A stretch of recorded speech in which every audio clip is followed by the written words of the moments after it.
Hallo zusammen, heute kochen Mira und ich zusammen kochen. Backen. Und zwar Apfelkuchen im Glas.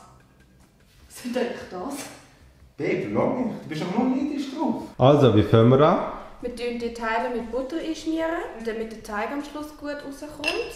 Und dann kannst du die Äpfel schälen. Hallo meine Lieben, ich begrüße euch heute zu meinem Tutorial, wie man Äpfel schält. Und dazu nehmt ihr einfach dieses Äpfelschälchen-Ding. So, und jetzt geht's weiter hier mit dem Apfelschneid-Tutorial. Dafür benötigt ihr ein haushaltsübliches Messer und eine haushaltsübliche Frau. Zitronenschale raffeln. Und einfach schauen, dass das Weisse nicht oder kaum reinkommt, weil das ist recht bitter. Ups. Dann Zitronensaft pressen. Das machst du super. Danke. Und das dann verrühren, damit es so nicht braun wird. Genau. Toll. 10 Punkte für Mira.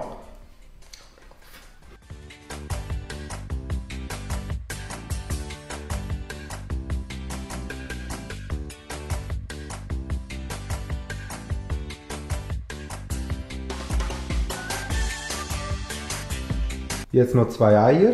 Das, was dir fehlt. So, und jetzt mischen wir das Ganze mischen. Oh, darf ich das machen? Oh gut. Hello, darkness, my old friend.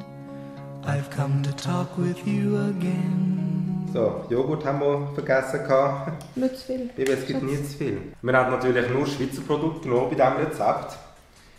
Weil ich als Schweizer, als Eidgenoss, unterstütze etwas. Entweder könnt ihr die Gläser einfach so füllen oder ihr könnt es in einen Plastiksack tun, am Schluss im Plastiksack ein Loch machen und dann so reinpressen. Die Schälchen werden jetzt 30 bis 35 Minuten in der Mitte vom Ofen backen.